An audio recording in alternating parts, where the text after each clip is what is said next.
Mesdames et messieurs, bonsoir et bienvenue au Forum de la presse de Studio Kalangu, notre rendez-vous hebdomadaire de décryptage de l'actualité de la semaine qui s'achève. Dans ce numéro, tout d'abord, nous allons parler de la journée mondiale de l'aide humanitaire célébrée ce 19 août 2022. Nous ferons également un zoom sur la célébration le 11 août dernier des 113 ans du CICR. Ensuite, nous aborderons la question des inondations qui ont causé, à la date du 17 août 2022, la mort de 33 personnes au Niger, 46 personnes blessées et 69 256 sinistrés enregistrés selon la Direction générale de la protection civile. Enfin, nous parlerons de la deuxième édition du camp chantier international de solidarité organisé du 12 au 18 août dernier à Tillabéri par les scouts du Niger, placé sous le thème Paix et sécurité au Sahel, engagement des jeunes pour l'entrepreneuriat et la résilience face au changement climatique.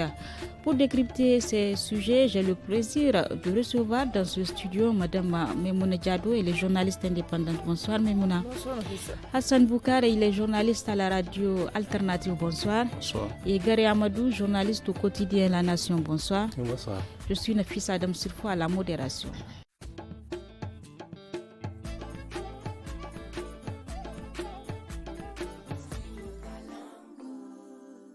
Bonsoir à tous et bienvenue et chers invités, merci d'être venus.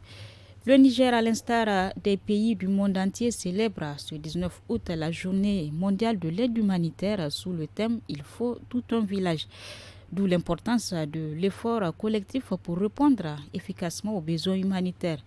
Besoins humanitaires dont il est question. Alors je commence par vous, Madame Memouna Diado. Quelle appréciation vous faites de la situation humanitaire ici au Niger ? Merci Nafisa. La situation humanitaire, ce que je pense de cette situation humanitaire ici au Niger, je pense que c'est une grande évolution.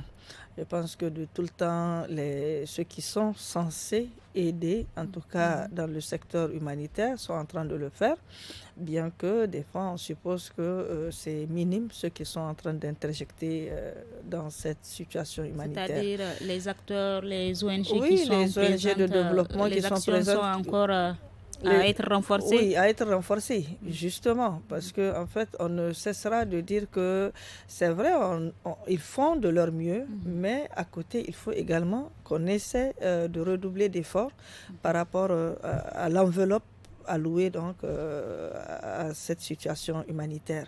Mais sinon, concrètement sur le terrain, nous voyons ce qui se passe. Nous voyons qu'ils sont chaque jour, chaque minute, chaque instant aux côtés donc de ces personnes qui ont besoin de ces aides-là.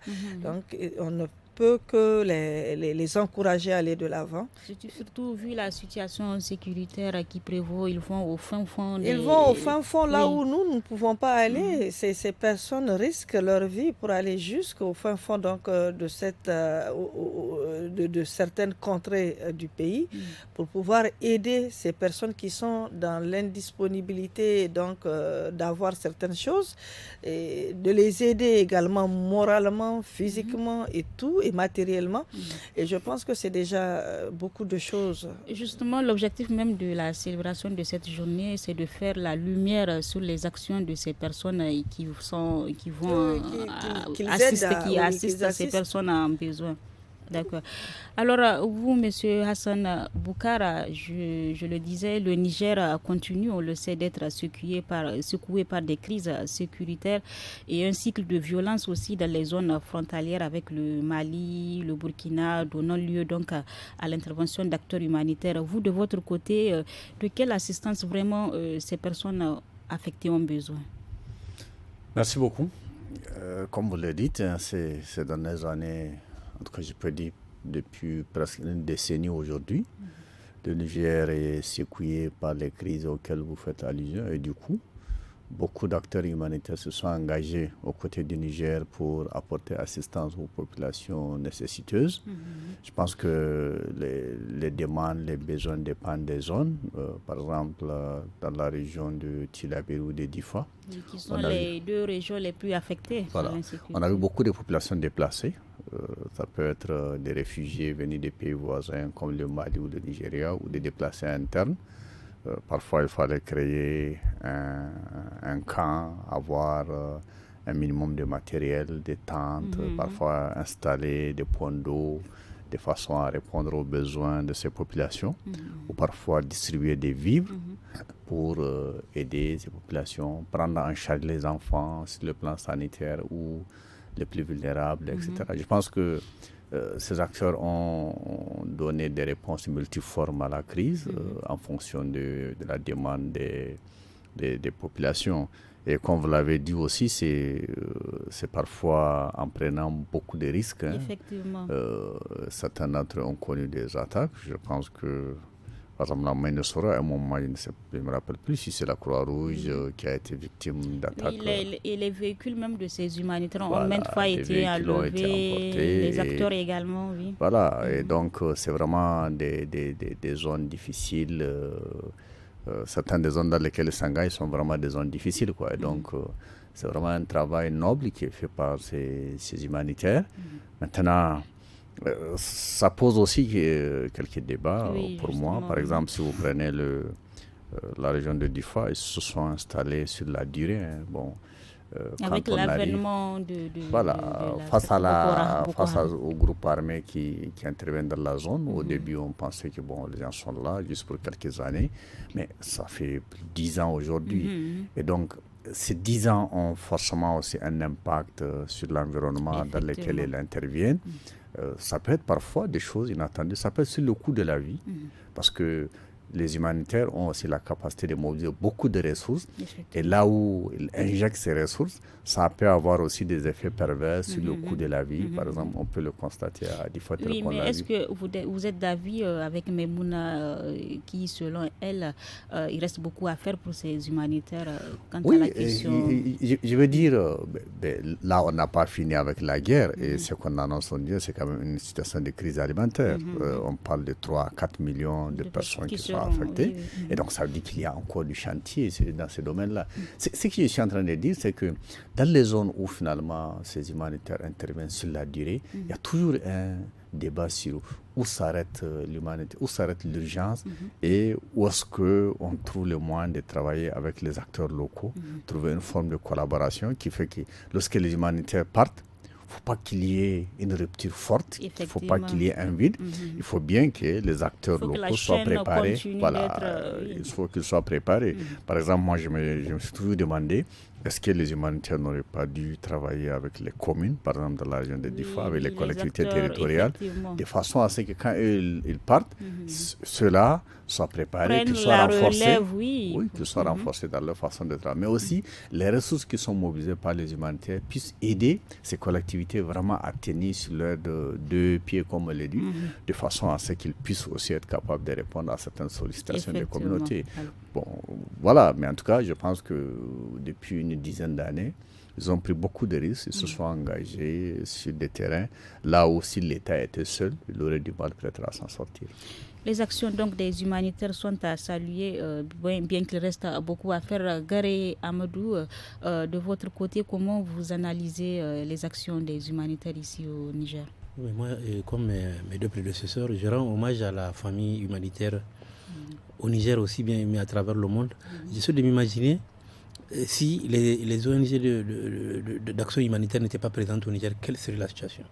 Et je me rends compte que ces gens-là sont en train, comme ils l'ont dit, de risquer leur vie pour essayer de partir soulager les populations qui souffrent dans des zones très dangereuses où parfois l'État n'est pas présent. Parfois l'État n'est pas présent. Et donc c'est eux qui partent pour pratiquement suppléer au péril de leur vie pour essayer d'aider ces populations-là. Et ils font ce travail-là. Ils mobilisent des fonds également. Oui, mais justement c'est là même où se trouve la problématique. C'est-à-dire que chaque année, ils font une réunion qu'on appelle une réunion de la famille humanitaire, une réunion qu'ils font avec le gouvernement pour essayer de mobiliser les fonds pour l'année en cours. Et je vous assure, ils font une prévision, n'est-ce pas, de financement. Sur ces prévisions de financement, ils n'ont même pas la moitié. Tout ce qu'ils prévoient là, les gens disent on va donner ça, on va donner ça. C'est-à-dire, je prends un exemple, on estime ça à 1 milliard. Et bien sûr, les 1 milliard là, ça c'est un exemple. Ils n'ont même pas la moitié, ils vont avoir peut-être 300 millions. Et c'est avec ça ils se débrouillent. Tant bien que mal. Moi j'ai visité des camps de réfugiés où les populations se plaignaient. Mais moi, je connais la réalité de ces ONG humanitaires-là. Je vous dis qu'on prévoit un financement, ils n'arrivent même pas à avoir ce qu'il faut. ils se débrouillent. Chaque fois, ils sont en train de se plaindre. Rien que récemment, je crois, le 6 juin, ou si je ne m'abuse, je crois que le CICR avait lancé aussi un signal d'alarme par rapport à ces financements-là. On va en arriver. Oui, mais je pense que ces ONG humanitaires, vraiment, je leur tire mon chapeau. Et il n'y a pas de travail plus noble que celui de se consacrer, n'est-ce pas, à quelqu'un qui est dans une situation de détresse ou de souffrance. Lui apporter une assistance, c'est grand chose. Et le plus noble, comme l'on dit Abba et comme l'on dit Memouna, c'est le fait que des gens soient prêts à risquer leur vie, n'est-ce pas, pour que justement on puisse apporter le sourire à quelqu'un qui n'arrive pas, qui est dans une situation compliquée. Donc c'est extrêmement important. Je crois que c'est l'occasion pour vraiment féliciter la famille humanitaire et souhaiter peut-être que les financements qu'ils demandent, qu'on puisse au moins faire en sorte qu'ils puissent les avoir à 80%. Mais quelle doit être la contribution de l'État pour ces humanitaires, pour leur faciliter vraiment leur tâche? C'est ce que je vous ai dit. C'est-à-dire que chaque année, il y a une réunion qui se passe, qui se déroule, n'est-ce pas, où toute la famille humanitaire se réunit avec le gouvernement, n'est-ce pas, donc le ministère de l'Action humanitaire, etc., avec le Premier ministre même, c'est quoi que c'est à la primature que cette réunion a lieu, où on essaie de discuter, de prévoir si il y a des catastrophes, bon déjà il y a des catastrophes sur le plan sécuritaire, bon, les inondations c'est récurrent, on le sait, n'est-ce pas? Déjà on vit des inondations actuellement. Voilà, on prévoit un financement, n'est-ce pas? Et on imagine que bon, voilà ceux qui vont contribuer et on dit bon voilà l'enveloppe pour cette année-là c'est ça. Malheureusement j'ai dit cette enveloppe-là n'est même pas en tout cas satisfaite à moitié. Et donc ça c'est une problématique. L'État, qu'est-ce que l'État fait? L'État pratiquement travaille avec ces ONG humanitaires, n'est-ce pas? Malheureusement, on est dans un pays pauvre, n'est-ce pas? On n'a pas les moyens c'est-à-dire, je vais dire, de dire qu'on ne veut pas de l'action humanitaire. C'est-à-dire, quel est le pays?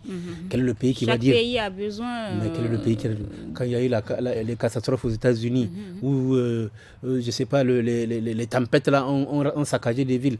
Mais oui, c'est des pays qui ont envoyé de l'aide, n'est-ce pas? Quand l'épidémie de Covid a commencé, c'est des pays qui ont envoyé de l'aide à la Chine. Il n'y a aucun pays qui ne peut se suffire. C'est-à-dire que quand il y a une catastrophe là, c'est compliqué, ça désorganise tout. Autant donc de défis et d'enjeux sur la situation humanitaire ici au Niger. Pour rappel, le bureau du comité international de la Croix-Rouge CICR du Niger a célébré le 11 août dernier les 73 ans de la signature des conventions de Genève qui sont devenues aujourd'hui d'ailleurs les textes de base du droit international humanitaire. Et le thème choisi est la protection de l'environnement en temps de conflit. Alors vous, Maïmouna, quel lien vous faites avec cette célébration et le droit et comment dirais-je la question humanitaire? Le lien que je fais, c'est que c'est deux choses qui se rejoignent. La question humanitaire et également la question du droit international. C'est à peu près la même chose. Donc il faut d'abord connaître les instruments juridiques pour pouvoir exercer à bien la question humanitaire dans un pays. Et je pense que c'est vraiment salutaire. Et est-ce que vous pensez que vraiment ce droit est effectif ici au Niger? Bon, je ne pourrais dire que c'est effectif ou pas effectif, mais tout ce que je sais, c'est que même si le tout n'est pas effectif quand même, il y a certains points qui sont effectifs et qui leur permettent d'exercer comme ils le veulent, en tout cas l'aide humanitaire, les actions humanitaires. On le sait, dans un pays, il y a également des paramètres à ne pas franchir. Peut-être que ce sont ces paramètres-là qui sont également sous la coupe d'un État et que l'État garde jalousement, qu'ils n'ont pas peut-être accès à ça. Mais quand même, je pense que le nécessaire est fait pour que ces actions, ces acteurs humanitaires puissent vraiment faire leur travail. Alors Hassan Boukar, au vu vraiment de la situation d'insécurité qui prévaut dans le Niger, est-ce que vous pensez que vraiment toutes ces personnes en souffrance jouissent pleinement de ce droit international humanitaire? Je pense que c'est quand même, on parle du 73e anniversaire de la Convention de Genève.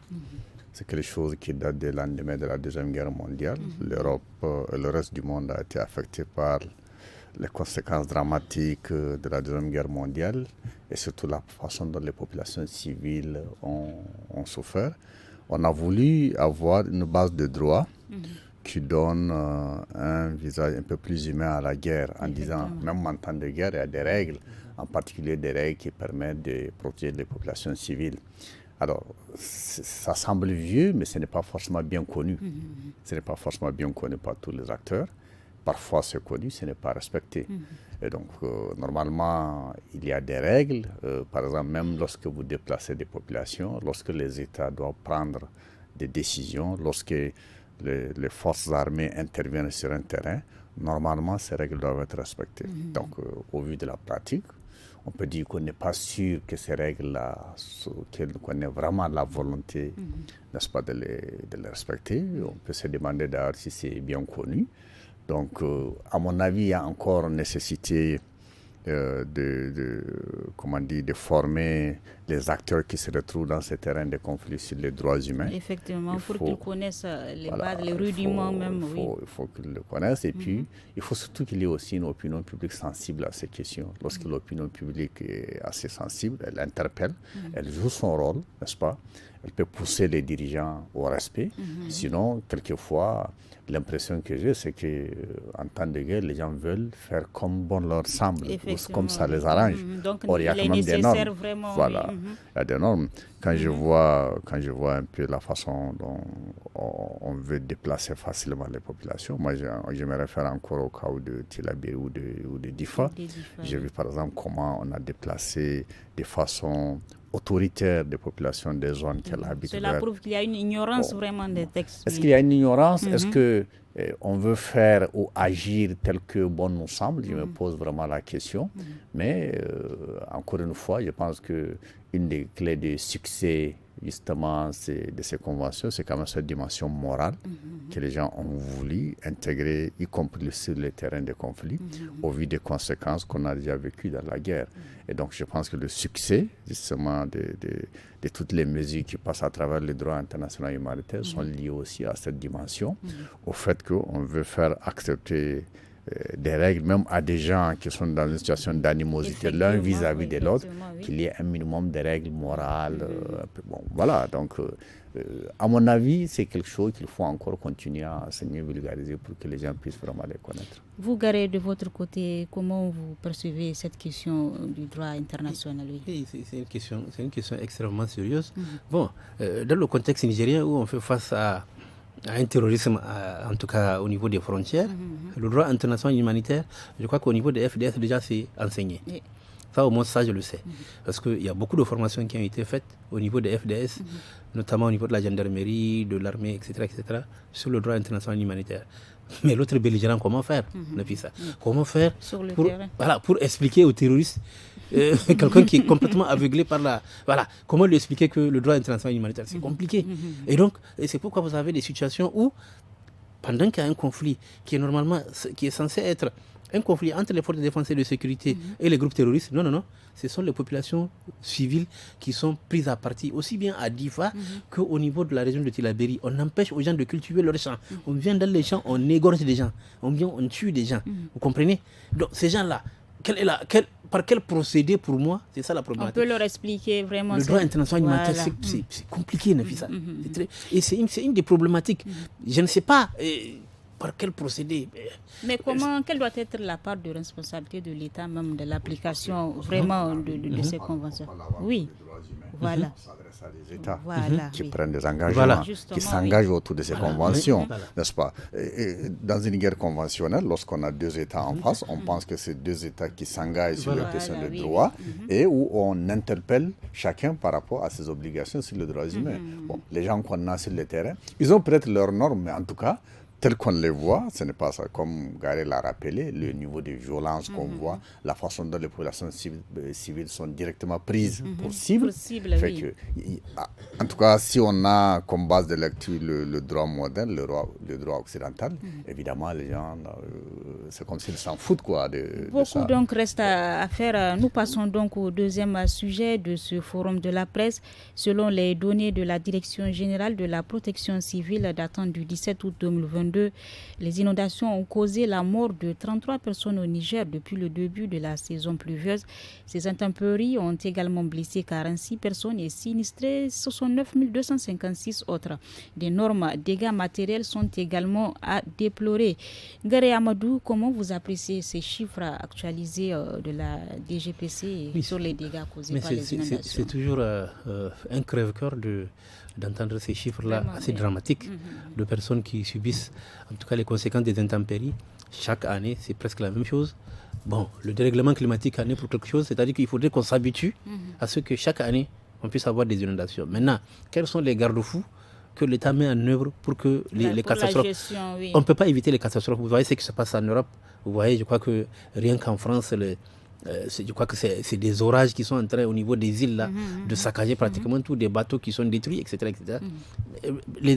Les catastrophes naturelles, on ne peut pas lutter contre ces catastrophes naturelles parce qu'on ne peut pas les empêcher de survenir.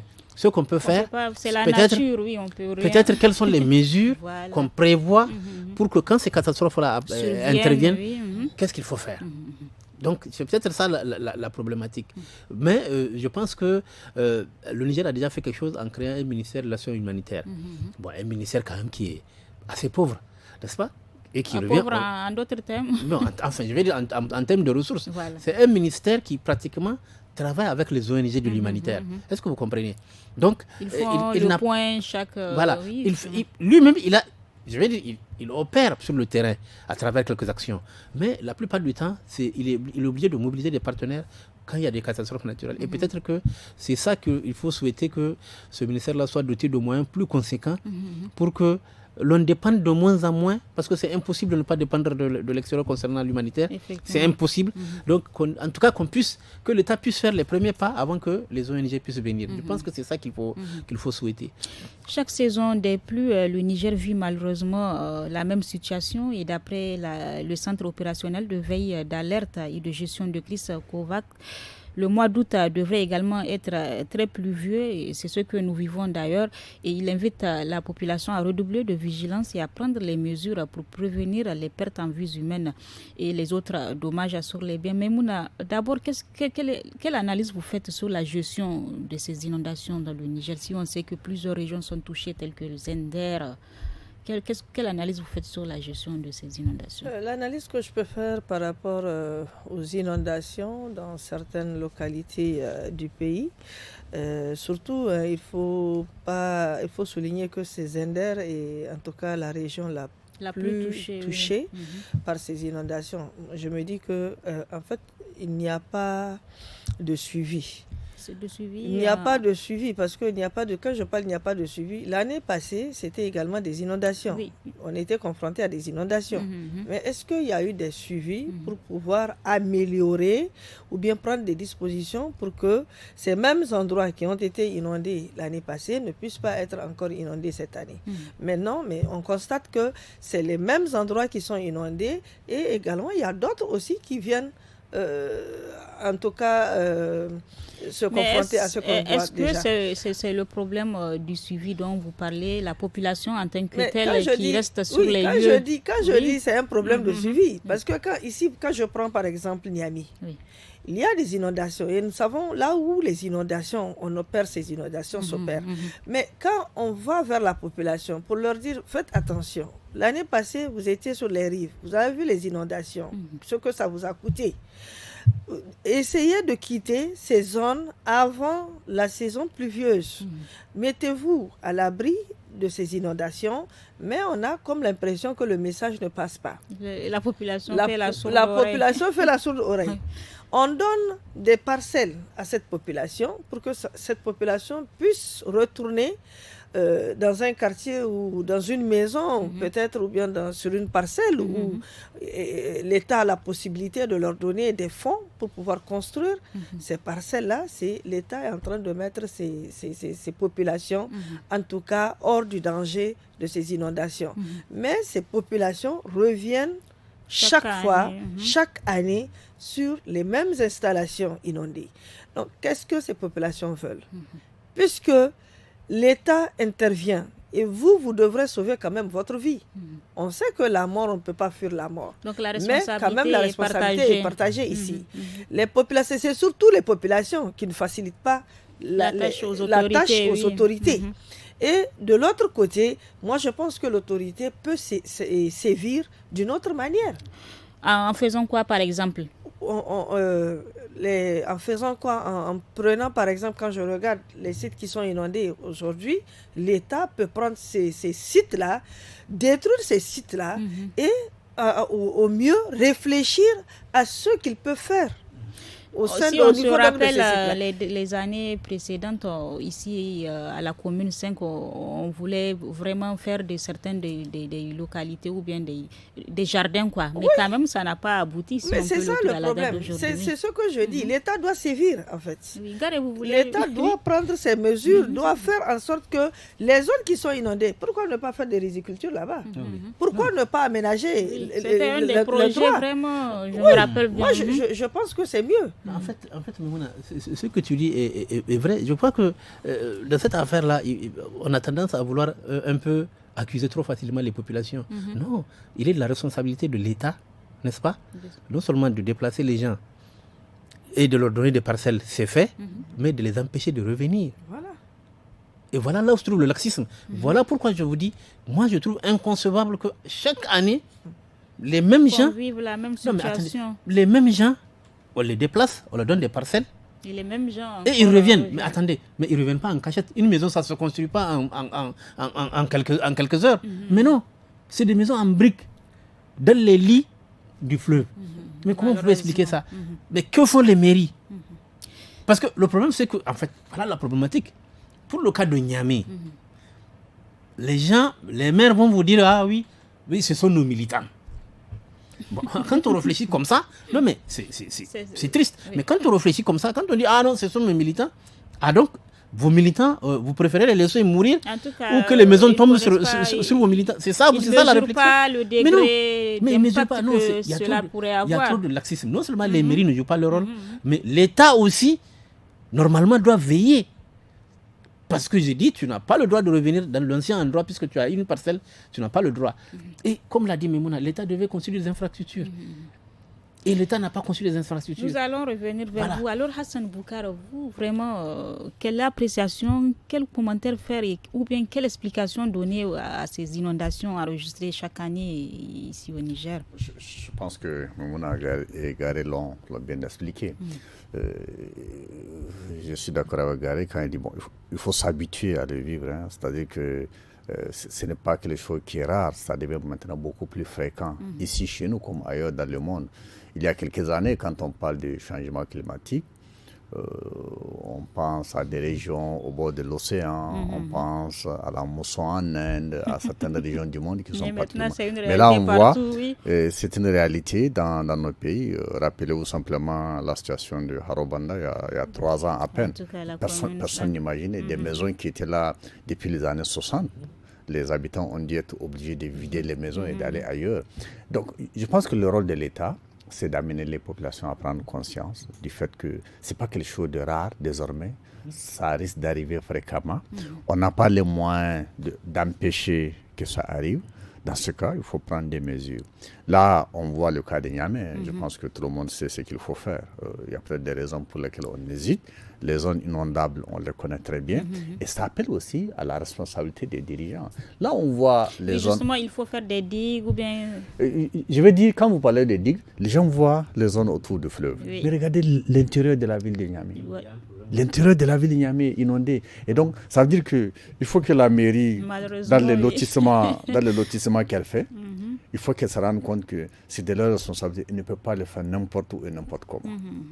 Il faut pouvoir le faire. Lorsqu'on fait des nouveaux quartiers, il faut songer aux voies d'évacuation. La question de l'urbanisation aussi, ça revient toujours. Ça pose un vrai débat. Maintenant, au-delà de la ville de Niamey, regardez un peu des zones comme les régions d'Agadez. Regardez la nature de matériaux avec lesquels ils construisent. Vraiment. Dans ces zones, la zone de Bilma, d'Irkou, la zone d'Agadez, si vous avez de fortes pluies qui arrivent, là, on peut aussi vivre vraiment de vraies catastrophes, non pas parce que les gens ont choisi des zones inondables, mais c'est la nature du changement qui arrive qui fait que les gens prévoient ces choses. Et vous voyez, avec ce changement climatique, cette année, c'est Zender qui enregistre autant de dégâts, alors que les années précédentes, c'est la commune de Niamey. Donc, à mon avis, la première chose, c'est d'amener les communautés à prendre conscience du fait que ce changement-là aujourd'hui, ça peut avoir beaucoup d'impact sur les communautés. Est-ce qu'il faut réfléchir déjà dans des zones comme celle du Nord auxquelles je faisais allusion, le type de matériaux avec lesquels on construit, est-ce qu'il faut réfléchir à moyen, à long terme pour les changer? Dans les zones où on sait vraiment que c'est inondable, là autour du fleuve, il faut forcément trouver la solution. C'est-à-dire qu'on ne peut pas laisser les gens vivre des catastrophes, sachant bien qu'on a la solution en main. On a la solution en main, il faut absolument trouver les moyens. Maintenant, moi je comprends aussi, si les gens n'avaient aucune solution, dans une ville comme Niamey, avoir un espace où ça ne n'est pas à la portée de tout le monde. Le problème de la ville, c'est les questions de caniveau même qui posent le problème. Oui. Mais dès lors que la mairie trouve le terrain, met un minimum de choses, c'est vrai, discuter avec les gens, c'est-à-dire que vous avez des gens qui sont habitués à un espace où ils peuvent facilement accéder au travail, ils peuvent venir au marché, vous les amenez loin. Donc, vous rajoutez un coût, mais malgré tout, il faut que les gens sachent que le risque qu'ils prennent en restant là où ils sont est beaucoup plus important que ce qu'ils perdent. Et donc, il y a tout un travail. À mon avis, c'est aussi le rôle des médias. C'est le rôle des médias, c'est le rôle des ONG. Vraiment, il faut sensibiliser la communauté sur le fait que le changement qu'on vit aujourd'hui, c'est quelque chose qu'on ne peut pas arrêter. Il faut savoir vivre avec et prendre les mesures qui permettent d'y faire face, quoi. Les défis sont donc énormes par rapport à la gestion de ces inondations, qu'il s'agisse du côté de l'État, à la population également. Nous marquons une petite pause avant de poursuivre ce débat.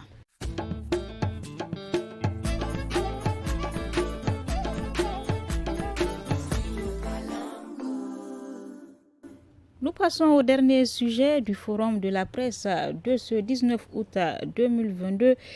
Les jeunes scouts du Niger ont organisé du 12 au 18 août à Tillabéri la deuxième édition du camp chantier international de solidarité. Une rencontre placée sous le thème Paix et sécurité au Sahel, engagement des jeunes pour l'entrepreneuriat et la résilience face au changement climatique. Environ 500 jeunes de 24 pays africains étaient dans la capitale de la région du fleuve du Niger et plusieurs activités étaient au menu de cette rencontre, telles que des conférences débats, des séances de plantation d'arbres. Environ 3000 arbres ont été plantés, une façon de contribuer à la résilience de la Grande Muraille Verte. Mais Mouna, quelle appréciation faites-vous de cette initiative des jeunes scouts du Niger?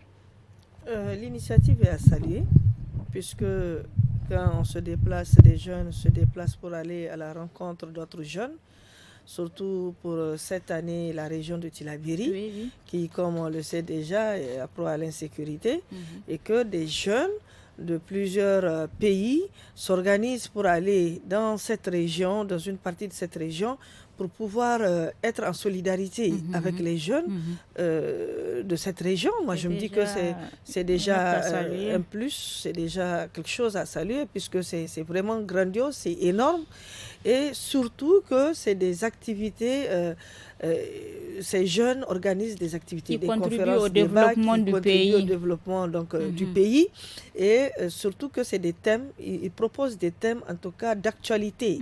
Il y a l'insécurité, il y a le changement climatique, il y a la migration, c'est vraiment des thèmes qui concernent cette jeunesse, la jeunesse africaine.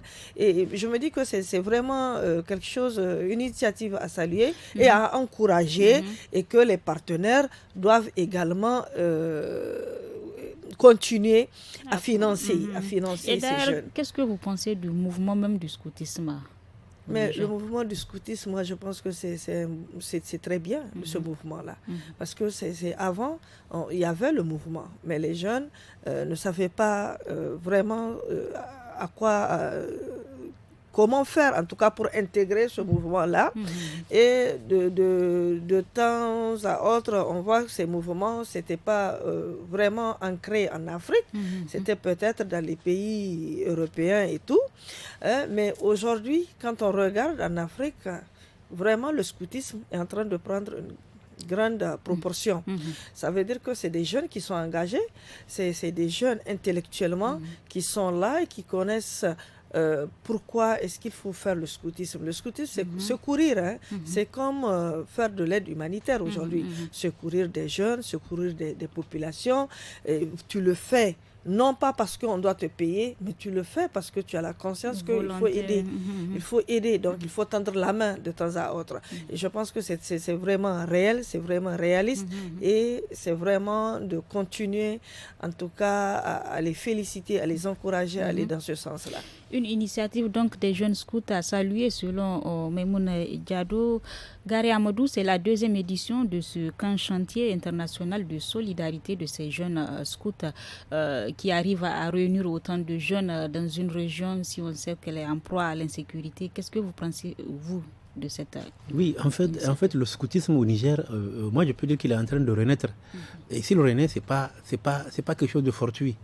C'est parce que celui qui est à la tête, en tout cas, du scoutisme aujourd'hui au Niger, c'est quand même quelqu'un qui a fait ses preuves concernant la gestion des questions, en tout cas, du Conseil national de la jeunesse. Je parle de M. Aliou Oumarou. C'est vraiment la patte de Aliou Oumarou là qui est là. C'est quelqu'un de très dynamique.